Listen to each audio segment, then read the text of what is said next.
నా ప్రియుడా నా ప్రియ యేసు నా వరుడా పెళ్లి కుమారుడా నా ప్రియుడా నా ప్రియ యేసు నా వరుడా పెళ్లి కుమారుడా ఇప్పుడయ్యా లోక కళ్యాణం. మన రక్షకుడును ప్రభు అయినటువంటి యేసుక్రీస్తు నామమున ఈ యొక్క కార్యక్రమం చూస్తున్న మీ అందరికీ కూడా నా హృదయపూర్వకమైన వందనాలు తెలియజేస్తూ ఉంటున్నాం. ఉండ్రాజవరం క్రీస్తు సంఘం వారు సమర్పిస్తున్నటువంటి ఈ యొక్క కార్యక్రమాలు వ్యక్తిగతంగా మరి సువార్త అందించలేకపోయినప్పటికి కూడా ఈ టీవీ మాధ్యమం ద్వారా అనేక మందికి సువార్త అందించాలి అనే ఆలోచనతో ప్రారంభించినటువంటి ఈ కార్యక్రమాలు ప్రభు చిత్తమైతే మరి నిరంతరం కూడా కొనసాగడానికి మీరు ప్రార్థన చేయండి. అలాగే మీ అందరి కోసం కూడా మేము ప్రార్థిస్తున్నాం. మీలో చాలామంది మాకు ఫోన్ చేస్తున్నారు, వారికి వందనాలు తెలియజేస్తూ ఉంటున్నాం. ఇంకా మీరు స్పందించకపోతే ఈ కార్యక్రమాలు మీకు ఆశీర్వాదకరంగా ఉంటే మీ యొక్క ఆనందాన్ని, సంతోషాన్ని, మీ ఉద్దేశాల్ని, మీ సలహాల్ని మాతో పంచుకోండి. మేము ఏ విధంగా మరి బోధించాలో, మేము చేసే బోధనలు సరిగా ఉన్నాయి లేవు అనేది మీరు మాకు తెలియచేస్తే మరి మేము సరిదిద్దుకుంటాం. మీ ప్రార్థన అవసరతలు ఏమైనా ఉన్నట్లయితే స్క్రీన్ మీద మా ఫోన్ నెంబర్ కనిపిస్తుంది. ఆ నెంబర్కి మీరు ఫోన్ చేస్తే మీకోసం మేము ప్రార్థించగలుగుతాం. ప్రభునందు ప్రియులారా, దేవుని వాక్యంలో నుంచి కొన్ని విషయాలు మనం జ్ఞాపకం చేసుకుందాం.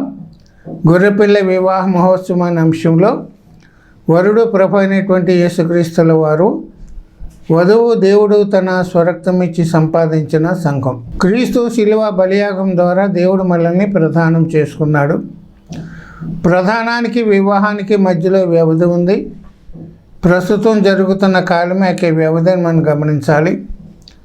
వివాహం ఎప్పుడో మనకు తెలియదు, ప్రభు రాకడ ఎప్పుడో మనకు తెలియదు.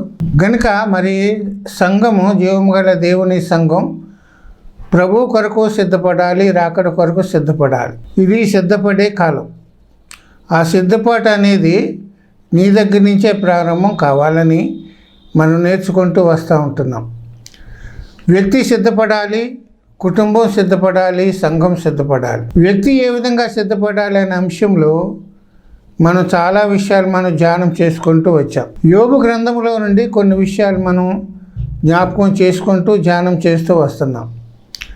యోబు గ్రంథం 22 అధ్యాయం 23వ వచనంలో, నీ గుడారములలో నుండి దుర్మార్గమును దూరముగా తొలగించిన ఎడల నీవు అభివృద్ధి పొందేదవు అని బైబిల్ చెప్తుంది. నీ గుడారాల్లో నుండి దుర్మార్గాన్ని తొలగించాలి. మానవునికి గుడారాలు ఉన్నాయి. ఎన్ని గుడారాలు ఉన్నాయి? 4 గుడారాలు ఉన్నాయి. మొదటి గుడారము మన శరీరం అని నేర్చుకున్నాం. మన శరీరము నుండే దుర్మార్గాన్ని తీసివేయాలి. మన శరీరం నుండే దురాశ, దురాలోచనను, ఈర్ష్య, కర్ష, ద్వేషం, అసూయ, పాపము అంతా కూడా తీసివేసుకోవాలి. శరీరము దేవుని యొక్క ఆలయం అని వాక్యం చెప్తుంది. కనుక ఇది దేవుని మందిరము. కనుక ఈ మందిరాన్ని మనం చాలా దేవునికి మందిరముగా దీన్ని ఉపయోగించాలి. పవిత్రతను మనం కాపాడుకుంటూ ఉండాలి. మన దేహాన్ని ప్రియులరా దేవునికి సజీవ యాగముగా సమర్పించాలి. అయితే ఈ దుర్మార్గాన్ని ఎలా తీసివేసుకోవాలంటే మన శరీరాన్ని దురాశలతోటి, ఇచ్చలతోటి సిలువ వేయాలని పౌలు గారు చెప్తున్న మాటలు మనం గమనించాలి. మన శరీరాన్ని సిలువ వేయాలి. కనుక ఈ శరీరాన్ని మనం వదిలిపెట్టిన తర్వాత దేవుడు మనకి మహిమ శరీరాన్ని ఇవ్వబోతున్నాడు. ఆయనతో ఉండే అనుకూలమైనటువంటి శరీరాన్ని, ఆ యొక్క నిత్యరాజ్యంలో ఉండేటువంటి శరీరాన్ని, మహిమ శరీరాన్ని దేవుడు మనకి ఇస్తున్నాడు. రెండవ గుడారం ఏంటంటే మనం నివసించే ఇల్లు. గుడారం అంటే అర్థం ఏంటంటే అది తాత్కాలికమైనదే, అది శాశ్వతమైనది కాదు. గమనించండి, ఈ గుడారాలన్నీ కూడా మనకి భూమి మీద ఉన్నంత వరకునే గుడారాలు. నిత్యమైనవి, శాశ్వతమైనవి దేవుడు మన కోసం సిద్ధపరుస్తున్నాడు. మన ఇంటిలో ఉండే దుర్మార్గాన్ని మనం తీసివేయాలి. మన ఇంటిలో ఉండే దుర్మార్గాన్ని ప్రియులరా మరి అబద్ధమాడి, మోసం చేసి, అన్యాయం చేసి, అక్రమం చేసి, మరి లంచాలు తీసుకున్నది ఏది కూడా మన ఇంటిలో ఉండకూడదు.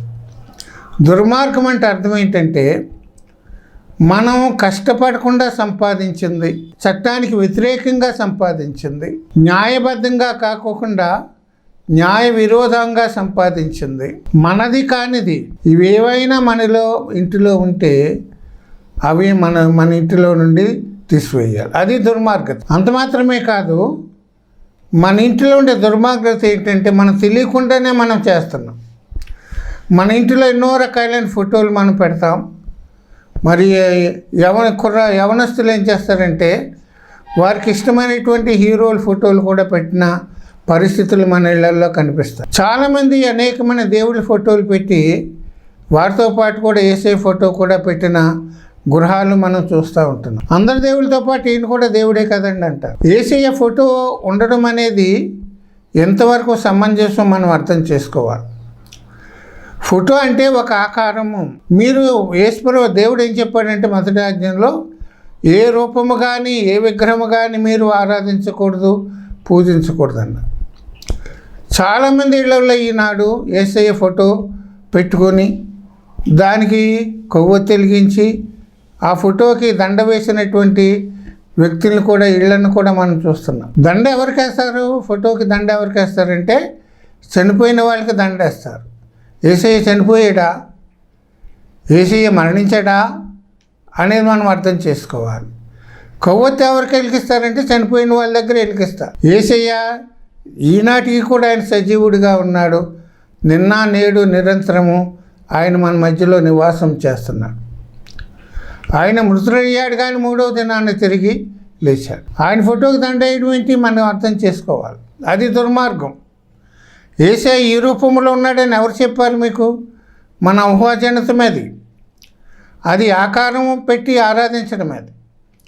కనుక నా ఉద్దేశం ఏంటంటే యేసయ్య ఫోటో కూడా మన ఇంట్లో ఉండడం అది దుర్మార్గం, అది ఉండకూడదని దేవజనుడిగా మీకు తెలియచేస్తాను. అలాగే మన ఇంట్లో ఉండేటువంటి దుర్మార్గం మనం తీసివేయాలి.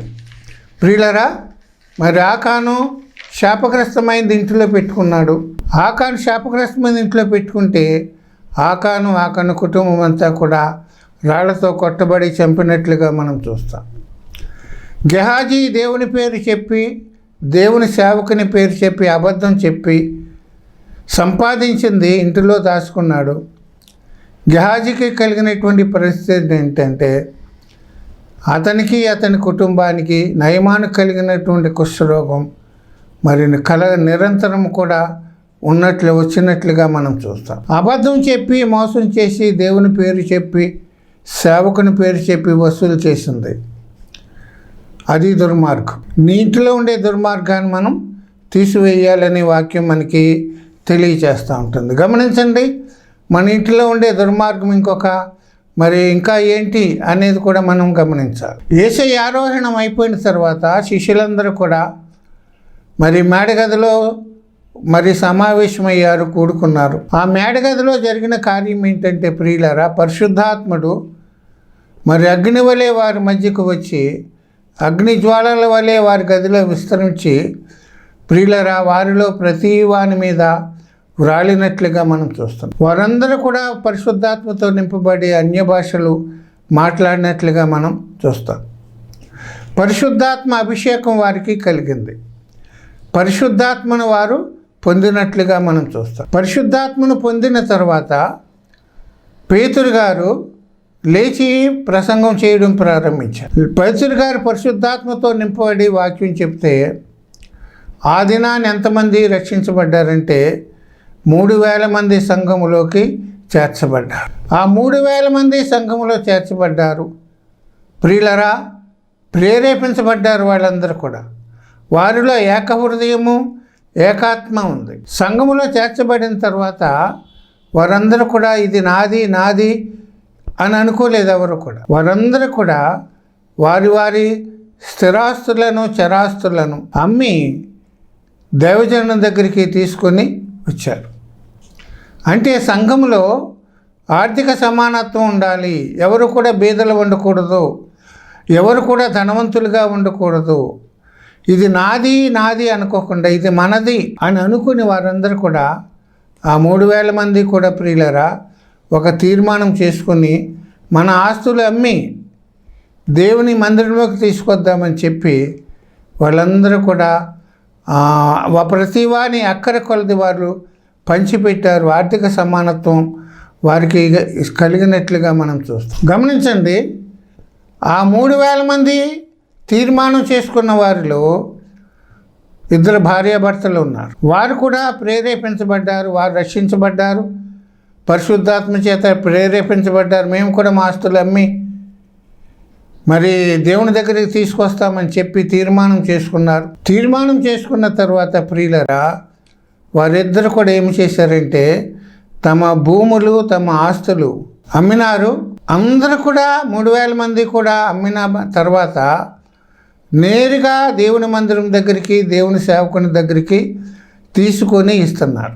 ఎవరు కూడా అమ్మి వారి ఇళ్ళకి తీసుకువెళ్ళలేదు. కానీ ఈ భార్యాభర్తలు ఇద్దరు కూడా, వారికి ఎంత పొలం ఉందో మనకు తెలియదు, ఎంత ఆస్తి ఉందో తెలియదు, ఎంత స్థిరాస్తి చరాస్తి ఏమున్నాయో మనకు తెలియదు, కానీ మొత్తం మీద వారికి ఉన్నదంతా కూడా అమ్మేశారు. అమ్మేసిన తర్వాత ప్రియులరా, వారు ఏం చేశారంటే తమ ఇంటికి తీసుకుని వెళ్ళినట్లుగా వాక్యం మనకి చెప్తుంది. వారెవరో కాదు కానీ మీకు తెలిసిన వాళ్ళే, వారు అననీయ సప్పీరా. అననీయ సప్పీరాలు దేవుని దగ్గర మంచి తీర్మానం చేసుకున్నారు.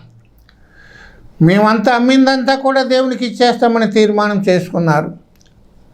అమ్మిన తర్వాత వారు ఇంటికి దినాన్ని తీసుకుని వెళ్ళారు. అక్కడ వారు చేసిన మొదటి తప్పది. అందరూ కూడా నేరుగా మందిరంలోకి తీసుకొస్తున్నారు, దేవుని సేవకుని దగ్గరికి తీసుకొస్తున్నారు, కానీ వారు ఇంటికి తీసుకువెళ్ళినట్లుగా వాక్యం మనం చూస్తున్నాం. గమనించండి, మనం క్రమం తప్పితే, ఎప్పుడైతే మనం క్రమం తప్పామో ఆ క్రమం తప్పిన తర్వాత మనం అక్రమం చేయడానికి మనం ముందుకు వెళ్తాం. మొదటి అడుగే తప్పుడు అడుగు వేస్తే ఆ నడిచే అడుగులన్నీ కూడా తప్పుడు అడుగులే అవుతాయి. సరి చేసుకోవడానికి అవకాశం ఉండదు. వాటిని సరి చేసుకోవాలంటే మరలా ఇంకో కొన్ని తప్పులు చేయవలసి వస్తున్న పరిస్థితి. కనుక మొదటి ప్రారంభంలోనే వారు తప్పు చేశారు. ఆ తప్పు వల్ల, ఆ తప్పడడుగు వల్ల వారి జీవితాలు ఆశీర్వాదం ఏమాత్రం కూడా చూడలేకపోయారు.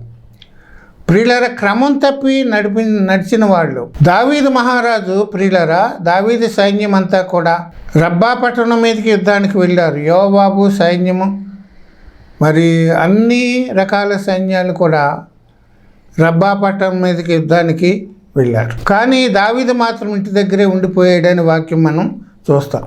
సైన్యమంతా వెళ్ళింది, సైన్యాధికారులు వెళ్ళారు, అందరూ కూడా వెళ్ళారు, కానీ దావీదు మాత్రం యుద్ధానికి వెళ్ళలేదు. మరి ఇందువల్ల మనకు తెలియదు, కానీ దావీదు మాత్రం ఇంటి దగ్గరే ఉండిపోయినట్లుగా మన వాక్యం చూస్తున్నాం. దావీదు చేసినటువంటి తప్పు ఏంటంటే, రాజుగా తను సైన్యానికి ముందు ఉండి నడిపించాల్సినటువంటి వ్యక్తి, సైన్యాన్ని ప్రోత్సహిస్తూ, సైన్యాన్ని పురుకొల్పుతూ తాను ముందుండి సైన్యాన్ని నడిపించవలసినటువంటి వ్యక్తి యుద్ధానికి వెళ్ళకపోవడం మొదటి తప్పు. ఆ మొదటి తప్పు బట్టి ప్రియులరా, దావీదు జీవితంలో భయంకరమైన పరిస్థితులు, భయంకరమైన పాపం చేయడానికి కారణమైంది. ఎప్పుడైతే ఒక అడుగు తప్పుడు అడుగు వేశాడో ఆ అడుగులో ఆ తప్పుగానే వెళ్ళిపోతున్న పరిస్థితులు మనం చూస్తాం. పోనీ ఇంటి దగ్గరే ఉన్నాడు, ఏదో అనారోగ్యమో లేకపోతే ఏదో కారణాల వల్ల ఇంటి దగ్గరే ఉన్నాడు. ఇంటి దగ్గర ఉన్న వ్యక్తి ఏం చేయాలంటే, యుద్ధం కోసం వెళ్ళినటువంటి సైన్యం కోసం, వారి క్షేమం కోసం, వారి యొక్క విజయం కోసం ఇంటి దగ్గర ప్రార్థన చేయవలసిన పరిస్థితి అతనికి ఉంది. గమనించండి, యుద్ధానికి వెళ్ళకపోవడం మొదటి తప్పు, యుద్ధానికి వెళ్ళిన వారి కోసం ప్రార్థన చేయకపోవడం రెండవ తప్పు. తప్పు మీద తప్పు చేస్తూ ఉన్న పరిస్థితులు. పోనీ ప్రార్థన చేయలేదు, ఏం చేశాడని వాక్యం చెప్తుందంటే, పగలస్తమానం కూడా నిద్రపోయిన పరిస్థితి మనం చూస్తున్నాం. పగలస్తమానం నిద్రపోయాడు. సైన్యం గురించి కానీ, వారి క్షేమం గురించి కానీ, దేశం గురించి కానీ భారం లేకుండా, బాధ్యత లేకుండా, ప్రార్థన చేయకోకుండా ప్రియులరా, పగలస్తమానం కూడా నిద్రపోయి ఎప్పుడు లేచాడంటే ప్రొద్దు గురుంకు వేళ లేచినట్లుగా మనం చూస్తాం. లేచిన తర్వాత అయినా ప్రార్థన చేశాడంటే అప్పుడు కూడా ప్రార్థన చేయలేదు.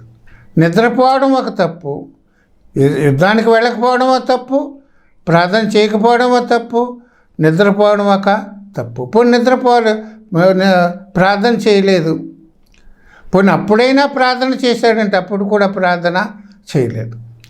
ఆకాశం వైపు కన్నులెత్తవలసినటువంటి దావీదు మేడ మీద నుండి, మిద్దె మీద నుండి క్రిందికి చూస్తే స్నానం చేసే ఒక స్త్రీ కనపడినట్లుగా మనం చూస్తాం.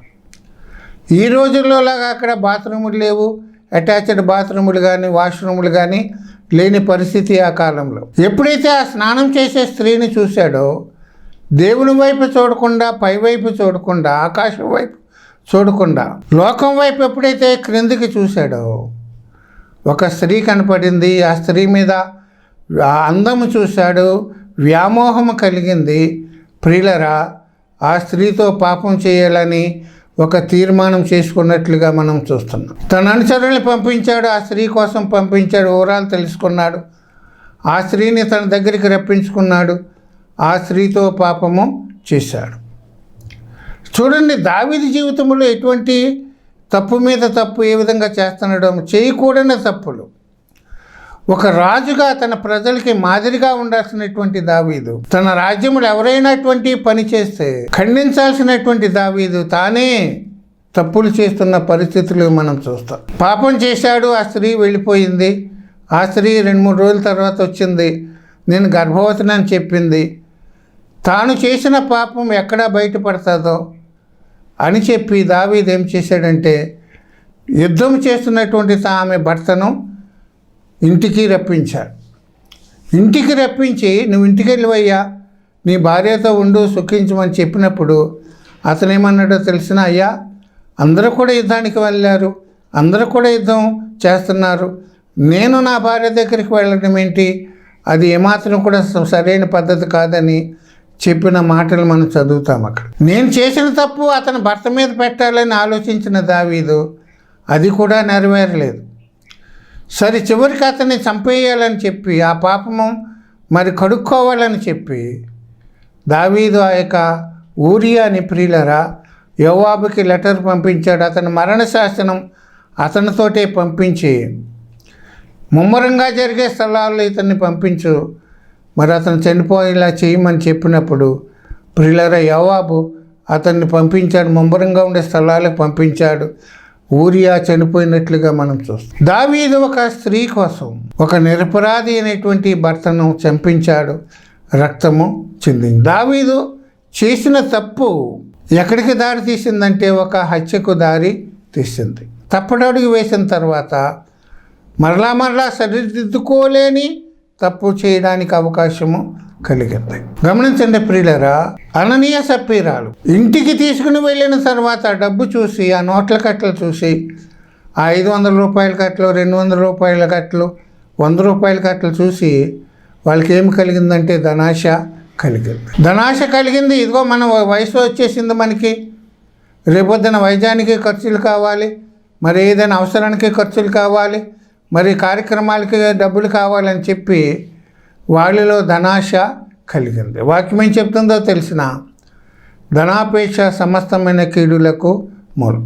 దేవునికి ఇస్తానన్న సంగతే మర్చిపోయారు. వారిలో ధనాశ కలిగింది. ఎందుకు కలిగిందంటే ఇప్పట్లో లాగా ప్రియులరు ఇప్పుడున్న గవర్నమెంట్లు మరి వృద్ధాప్య పెన్షన్లు ఇస్తున్నారు, మరి ఆరోగ్యశ్రీ కార్డులు ద్వారా వైద్యం జరిగిస్తున్నారు, ఉచితంగా రేషన్ ఇస్తున్నారు, మరి ఏవేవో పథకాల ద్వారా ప్రజల అకౌంట్లోకి డబ్బులు వేస్తున్నారు. ఇప్పుడున్న పథకాలు ఆ కాలంలో లేవు. వృద్ధాప్య పెన్షన్లు కానీ అవ్వాతాతలకి వైద్యం కోసమని పెన్షన్లు ఇస్తున్న పరిస్థితులు ఆ కాలంలో లేవు. ఒకవేళ మనకి ఏదైనా అనారోగ్యం కలిగిన, ఏదైనా అవసరం వచ్చినా మనకి డబ్బులు కావాలని చెప్పి వాళ్ళు ఒకరినొకరు మాట్లాడుకొని కొంత డబ్బు ఇంటిలో పెట్టుకొని కొంత సొమ్ము ప్రియులరా పేతురు దగ్గరికి తీసుకొచ్చినట్లుగా మనం చూస్తున్నాం.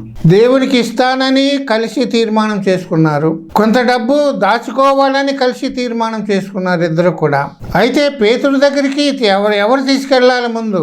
సపీరా అందా, ఎదిగో నేను వెళ్తే నేను నిజం చెప్పేస్తానేమో అని భర్తని పంపించినట్లుగా మనం చూస్తాం. గమనించండి, వారికి తెలియని విషయం ఏంటంటే వారు ఎంతకి అమ్మారో పేతుడికి తెలుసును, ఎంత సొమ్ము వచ్చిందో పేతుడికి తెలుసును, వారు ఎంత దాచుకున్నాదో పేతుడికి తెలుసును.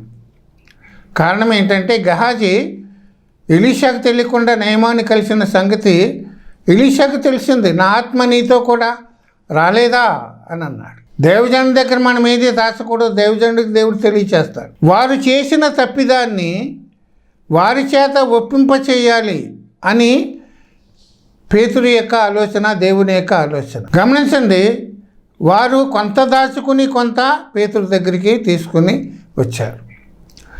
ఒకవేళ వారు నేను కొంత దాచుకున్నామయ్యా, ఇంతకమ్మాం, కొంత దాచుకున్నాం, ఇదిగో కొంత తీసుకొచ్చాం, మా అవసరాలకు ఉంటుందని కొంత తీసుకొచ్చామని పేతురు దగ్గర ఒప్పుకున్నట్లయితే, వాస్తవం చెప్పినట్లయితే పరిస్థితి వేరుగా ఉండేది. కానీ దేవుని దగ్గర మనం ఎప్పుడు కూడా వాస్తవాలు తెలియచేయాలి, నిజాలు మనం దాచిపెట్టకూడదు. ఎంచేతంటే మనం దాచామని అనుకుంటున్నాము, కానీ మనం దాచింది దేవుని దగ్గర బట్టబయలు అయిపోతుంది. రహస్యమైనది వీధుల్లో ప్రకటించబడుతుందని చెప్పి కనుక అననీయ సప్పీరాలు వారు చేసింది ఒప్పుకోవడానికి దేవుడు అవకాశం ఇచ్చినప్పటికి కూడా పేతురు అడిగాడు, అయ్యా మీరు ఎంతకు అమ్మారని అంటే ఒక అవకాశం ఇచ్చారు వాళ్ళకి. అయ్యా నిజం చెప్తారేమో, అయ్యా ఇదిగో కొంత దాచుకున్నాం, ఏదైనా అవసరం ఉంటుందేమో అని దాచుకున్నాం, ఇదిగో మిగిలింది తెచ్చాం అని అనుంటే పరిస్థితి వేరుగా ఉండేది. కానీ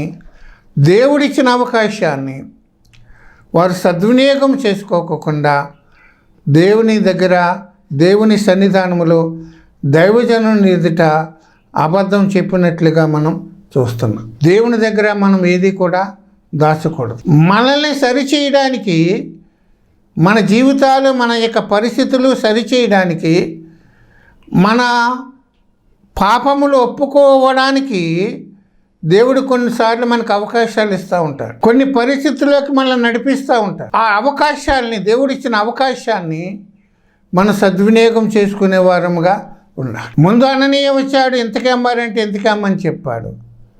పోనీ అతను అబద్ధం చెప్పాడు, పోనీ భార్య కూడా నిజం చెప్పుద్దేమో, భార్య కూడా తాము చేసింది ఒప్పుకుంటారేమని చెప్పి భార్య వచ్చినప్పుడు కూడా, సపీరా కూడా వచ్చినప్పుడు పేతురు అడిగాడు, అమ్మ ఎంతకే అమ్మారా మీరంటే, అయ్యా ఎంతకే అమ్మామని చెప్పు. దేవుని మోసం చేశారు, దేవుని సేవకుని మోసం చేశారు, సంఘాన్ని కూడా మోసం చేసి అబద్ధం చెప్పి ప్రియులరా దేవుని దగ్గర దాచిపెట్టినట్లుగా మనం చూస్తున్నాం. దేవుడు ఒక్కొక్క అవకాశం మనకి ఇస్తాడు రక్షించబడ్డానికి, మన పాపములను ఒప్పుకోవడానికి. దేవుడు ఆదాముతోటి, అయ్యా ఈ పండు తిన్నావంటే, తిన్నానంటే సరిపోయేది, ఒప్పుకుంటే సరిపోయేదేమో, కానీ ఇదిగో నువ్వు ఇచ్చిన ఈ స్త్రీయే తినడానికి కారణమైంది, స్త్రీ మీద పెట్టాడు, స్త్రీని అడిగాడు, ఆ అవ్వమ్మ ఏం చేసిందటి, సర్పం చేసిందన్న, ఒకరి మీద ఒకరు ఈ ముగ్గురు ఎవరు కూడా ఒప్పుకోలేదు. దేవుని కోపం, దేవుని శాపం వారి మీదకి వచ్చింది. ఒప్పుకోవడానికి వారు ఇష్టపడలేదు. కనుక ప్రియులరా, దేవుడిచ్చిన అవకాశాలు మనం ఉపయోగించుకోవాలి. మన జీవితాన్ని సరిచేసుకోవడానికే దేవుడు అవకాశాలు ఇస్తాడు. చూడండి, యేసుప్రభువు వారు శిలువ మీద ఉన్నప్పుడు ఇద్దరు దొంగలు ఆయనతో పాటు కూడా సిలువ వేశారు. ఆ సిలువ వేయబడినటువంటి కాలంలో, ఆ సమయంలో యేసుతో గడిపే ఆ కొద్ది సమయాన్ని ఒక దొంగ సద్వినియోగం చేసుకున్నాడు. తను చేసిన పాపాలన్నీ కూడా మరి పరిశుద్ధాత్మ దేవుడు తెలియచేసినప్పుడు వాటిని ఒప్పుకున్నాడు. ప్రియులరా, క్రీస్తు నీవు నీ రాజ్యంతో వచ్చినప్పుడు నన్ను జ్ఞాపకం చేసుకోమని అడిగితే యేసయ్య ఏమన్నాడంటే, నేడే నీవు నాతో కూడా పరదేశంలో ఉంటావు. రెండవ విధంగా దేవునితో గడిపే ఆ కొద్ది సమయాన్ని సద్వినియోగం చేసుకుని పాపి అయిన వాడు శిలువ మీద రక్షించబడ్డాడు. మొదటి విధంగా అవకాశం ఉన్నప్పటికి కూడా క్రీస్తుతో గడిపే ఆ కొద్ది సమయాన్ని దుర్వినియోగం చేశాడు కనుక అతని పాపగానే మరణించాడు. ఈ విధంగా తన జీవితము ముగించబడింది. దేవునికి ఇస్తానన్నది ఇవ్వకోకుండా కొంత దాచుకుని మన ఇంటిలో ఉంటే అది శాపగ్రస్తమైంది, అది దుర్మార్గత.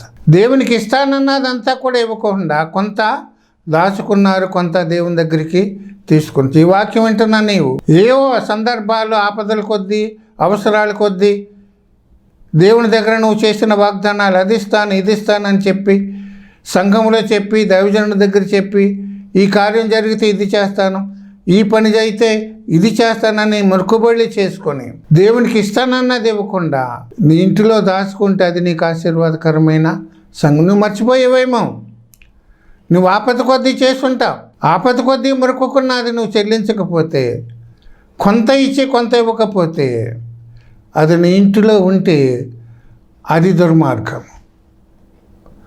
దేవునికి ఇస్తానన్నది ఇవ్వకుండా నీ ఇంటిలో దాచుకుంటే అది దుర్మార్గం. ఆ దుర్మార్గాన్ని నువ్వు తీసిపోయారు. అననీయ సప్పీరాలు దేవునికి ఇచ్చారు, కానీ వారు ఆశీర్వాదం పొందలేకపోయారు, శాపగ్రస్తులైపోయారు. నీవు ఆ విధంగా ఉంటావా? ఎన్నోసార్లు దేవుని దగ్గర మొక్కుబడి చేసుకున్నావేమో, సంఘంలో నేను అది ఇస్తాను ఇది ఇస్తానని చెప్పి ఇవ్వలేకపోయేవేమో, ఇచ్చే అవకాశం లేకపోలేదు. ఇప్పుడైనా ఈ మాటలు విన్న తర్వాతైనా నువ్వు జ్ఞాపకం చేసుకొని నీకు ఆశీర్వాదం రావాలంటే, అభివృద్ధి పొందాలంటే నీ ఇంటిలో ఉండే దుర్మార్గాన్ని తీసివేయాలి. నీ గుడారములలో నుండి దుర్మార్గమును దూరముగా తొలగించుకోవాలి. అప్పుడు నీవు ఆశీర్వాదం పొందుతావు. నీ శరీరం అనే గుడారంలో దుర్మార్గాన్ని తీసివేయాలి. నీ ఇంటిలో ఉండే దుర్మార్గాన్ని నీవు తీసివేయాలి. ప్రియులారు గమనించండి, మన దుర్మార్గం మనకి తెలుసు. మన ఇంట్లో ఎన్నో ఉండకూడని వస్తువులు ఉంటున్నాయి. ఎన్నో దేవునికి అయిష్టమైన వస్తువులు మన ఇంట్లో ఉంటున్నాయి. తాళ్ళు ఏదైనా అది మరి ఏవేవో మన ఇంట్లో ఉండి ఎవరెవరేదో చెప్తే అది చేసి ఇంటికి కట్టి ఇంటిలో దాచుకుంటున్న పరిస్థితులు మనం చూస్తున్నాం. అటు ప్రార్థనకే వస్తాం, ప్రార్థన చేయించుకుంటాం. ఇటు లోక సంబంధంగా కూడా మాయా మంత్రాలు, తాళ్ళు కట్టించుకున్న పరిస్థితులు కూడా మన ఇళ్లలో ఉన్నాయి. అవన్నీ కూడా మనం తొలగించుకోవాలి. దేవునికి వ్యతిరేకమైనది ఏది కూడా మన ఇంటిలో ఉండకూడదు. అది దుర్మార్గం. దేవుడు ఇష్టపడనివి, దేవుడు అసహించుకునేవి ఏదైనా మన ఇంటిలో ఉందా అది తీసివేసుకోవడానికి ఇష్టపడదాం. ప్రభు చిత్తమైతే మరలా కొన్ని విషయాలు మనం వచ్చే ఎపిసోడ్లో మనం జ్ఞాపకం చేసుకుందాం. దేవుడు ఈ మాటలు మన కోసం దీవించి ఆశీర్వదించును గాక. ప్రార్థన చేద్దాం. జీవం కలిగిన మా పరలోకపు తండ్రి, నమ్మదగిన దేవా, నీ పరిశుద్ధ నామన స్తోత్రాలు. నీ కృప చేత, ప్రేమ చేత ఇంతవరకు మాతో వివరంగా విస్తారంగా మాట్లాడారు. నీ కొందనాలు, స్తోత్రాలు. విత్తబడిన వాక్యం కోసం ప్రార్థిస్తున్నాం. విత్తబడిన వాక్యానికి నీరు కట్టండి, ఫలింపు చేయండి. ఉన్నవారికి ఆశీర్వాదకరంగా ఉండడానికి సహాయం చేయండి. నీ కొందనాలు, స్తోత్రాలు. కృపగల తండ్రి, ఇదిగో నేను మా ఇంటిలో ఉండే దుర్మార్గాన్ని దేవునికి ఇస్తానన్నది ఇవ్వకుండా ఇంకా మా ఇంటిలో దాచుకున్నామేమో, అది తీసివేసుకోవడానికి నీ కృప దయచేయండి. అలాగే ఈ కార్యక్రమం ఉంటున్న ప్రతి ఒక్కరిని మీరు దీవించండి, ఆశీర్వదించండి. వారి ఉండే కోరికను మీరు తీర్చండి. ఆలోచన యావత్తను మీరు సఫలపరచండి. వారిలో బలహీనులైన వారిని మీరు బలపరచండి. అనారోగ్యంగా ఉన్న వారికి ఆరోగ్యం దయచేయండి. శక్తిని, బలాన్ని అనుగ్రహించండి. ప్రభువా, ఎవరు ఎటువంటి అవసరాలు ఉన్నా వారి అవసరాలను మీరు తీర్చండి. ఇదిగోనైనా మరి ఆర్థికపరమైన ఇబ్బందులు, కోర్టు సమస్యలు, ఆరోగ్య సమస్యలు ఉన్న వారందరినీ జ్ఞాపకం చేస్తున్నాం. వారందరికీ తగిన కాలంలో మేలు దయచేయండి, విడుదల దయచేయండి. అలాగే వివాహం కావలసిన బిడ్డలను బట్టి ప్రార్థిస్తున్నాం. వారి జీవితాల్లో నూతన కార్యాలు జరిగించి ప్రభువా మరి వారి పట్ల నీ కృప చూపించండి. సంతానం లేని బిడ్డలను బట్టి ప్రార్థిస్తున్నాం. వారి గర్భాలు మీరు తెరవండి. ఎవరు ఎటువంటి పరిస్థితుల్లో ఉంటున్నారో వారందరి విషయాల్లో నీ కార్యాలు జరిగించమని అడుగుతూ ఉంటున్నాం. ప్రభువా, రక్షణ లేని వారికి రక్షణ దయచేయండి. మారు మనసు లేని వారికి మారు మనసు దయచేయండి. అందరూ కూడా రక్షించబడడానికి నీ కృప దయచేయండి. నీ చిత్తమైతే మరీసారి కలుసుకోవడానికి నీ కృప దయచేయమని యేసునామం అడిగి స్తుతించి ప్రార్థిస్తున్నాం మా తండ్రి. ఆమేన్. మీ అందరికీ నా హృదయపూర్వకమైన వందనాలు.